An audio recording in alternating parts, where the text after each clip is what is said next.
నారా చంద్రబాబు నాయుడు గారు పెన్షన్ పెంచడం వలన కూడాను ఇటు ఎస్సీలకి, ఎస్టీలకి, బీసీలకి, మైనార్టీలకి, ఓసీలో ఉండేటువంటి పేదవాళ్ళకి, భేదవాళ్ళకి, బడుగు బలహీన వర్గాలకి అందరికి కూడాను పెన్షన్ అందజేయడం వలన కూడాను చాలా లాభాలుగా ఉంటుంది. ఆయన ఏ విధంగా వాగ్దానం ఇచ్చారో అదే వాగ్దానంగాను నారా చంద్రబాబు నాయుడు గారికి పెన్షన్ ఇవ్వడం జరుగుతుంది. ఇప్పుడుండే పరిస్థితుల్లో పెన్షన్ పెంచడం వలన ఇవ్వడం వలన కూడాను చాలా మంచిదిగా పేదవాళ్ళకి జరుగుతుందని చెప్పి 1000 రూపాయలు పెంచడం అంటే ఇప్పుడుండే పరిస్థితుల్లో నిత్యావసర వస్తువులు గత ప్రభుత్వం వాళ్ళు ఇష్టారాజ్యంగాను నిత్యావసర వస్తువుల్ని పెంచేయడం జరిగింది. దానికి అనుగుణంగాను మరి నారా చంద్రబాబు నాయుడు గారు పెన్షను 3000 కానివ్వండి, 4000, వికలాంగులకు 3000 కానివ్వండి, 6000, అలాగా అందరికి కూడాను కిడ్నీ బాధితులు కానివ్వండి, అలాగా జబ్బు పడే కొంతమంది శాఖలో ఉండే వాళ్ళకందరికీ కూడాను పెన్షన్ పెంచడం వలన కూడాను ఈ రాష్ట్రంలో ఉండేటువంటి కొంతమంది పేదరికానికి 64 లక్షల మందికి కూడాను రేపు పెన్షను ఇవ్వబోతున్నారు. లో బడ్జెట్ జగన్మోహన్ రెడ్డి చేసినటువంటి వ్యవస్థలు మొత్తం కూడా పాడు చేశాడు. మొత్తం ఖజానా దివాలా చేశాడు. ఎక్కడ కూడాను ఒక పైసా ఏ శాఖలో కూడా రూపాయి పైసా అంటూ పెట్టలేదు.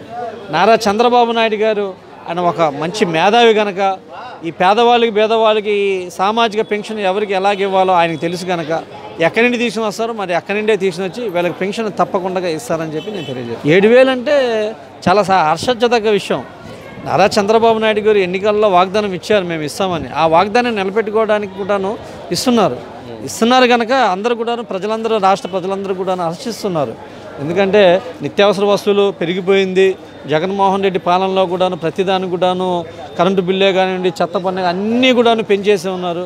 ఆ పరిస్థితుల్లో ఇప్పుడుండే ఈ పెన్షన్లో కరెక్ట్గా న్యాయం జరుగుతుందనే ఉద్దేశం మీద నారా చంద్రబాబు నాయుడు గారు 6000, 4000, 7000 అందరూ కూడా పెన్షన్లు అందజేయాలి. జగన్మోహన్ రెడ్డి ప్రజా సంకల్ప యాత్రలో కూడా అతను చెప్పాడు, నేనేమని 2000కి నేను 5000 చేస్తాను, 4000 చేస్తాను. కానీ ఆయన ఈ 5 సంవత్సరాల్లో, ఈ 3 సంవత్సరాల్లో కూడాను 250 రూపాయలు పెంచడం జరిగింది. జగన్మోహన్ రెడ్డి మాట మీద నిలబడే వ్యక్తి కాదు. జగన్మోహన్ రెడ్డి మాట కూడాను ఏందులో కూడాను నిలబెట్టుకోలేవు. అలాగే ఈ పెన్షన్ విషయంలో కూడాను పెన్షన్దారులకు గత ప్రభుత్వంలో అన్యాయమే జరిగిందని చెప్పి నేను తెలియజేస్తాను. చంద్రబాబు గారు గతంలో పెన్షన్ 200 పెన్షన్ని 1000 రూపాయలు చేసిన ఘనత చంద్రబాబు గారిది. ఆ 1000 రూపాయలని 2000 చేసిన ఘనత చంద్రబాబు గారిది. ఏంటి ఆ 2000ని కూడా 3000 చేస్తానని చెప్పిన తర్వాత కూడా జనం సరే జగన్మోహన్ రెడ్డి ఏదో పాదయాత్ర చేశాడు, జగన్మోహన్ రెడ్డి మంచి పరిపాలన అందిస్తాడని చెప్పి చేశారంటే ప్రజలు 151 సీటు ఆయన అందజేయడం జరిగింది. ఏంటి ఆయన పరిపాలన చేయడం చేతకానప్పుడు ప్రజలు ఏం చేస్తారు? కాబట్టే అంత ఘోరంగా ఈరోజు ఓడిపోయాడంటే 11 సీట్లకు పరిమితం అయ్యాడంటే దానికి కారణం ఏంటి? నువ్వు చేసింది ఏమీ లేదు కాబట్టి రాష్ట్రంలో ఏంటి 0 పాయింట్ చేశావు కాబట్టి ఈ రాష్ట్రాన్ని భ్రష్టు పట్టించావు. ఏంటి అధోగతి పలు చేశావు. రాష్ట్రాన్ని 15 సంవత్సరాలు వెనక్కి వెళ్ళిపోయింది రాష్ట్రం.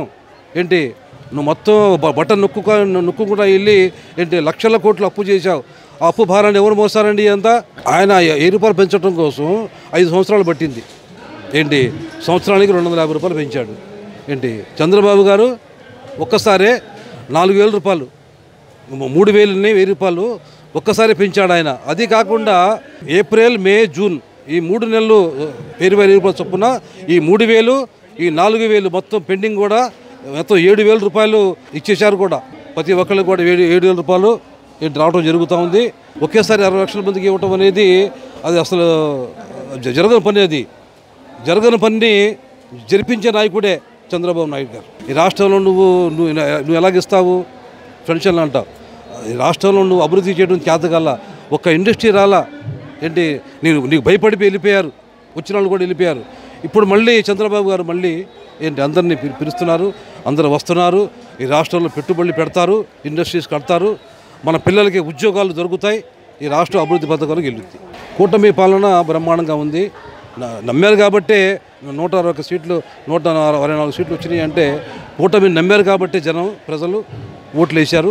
గెలిచింది ఇప్పుడే కాబట్టి ఇంకా ముందున మనం చూస్తాం. మనం ఈ రాష్ట్రం ఏంటి ఏ విధంగా అభివృద్ధి జరుగుద్దో మనం 5 సంవత్సరాల్లో మనం చూస్తాం. ఈ రాష్ట్రంలో బ్రహ్మాండంగా అభివృద్ధి జరుగుద్ది, మన పిల్లలకి ఉద్యోగాలు వస్తాయి, ఉపాధి జరుగుద్ది.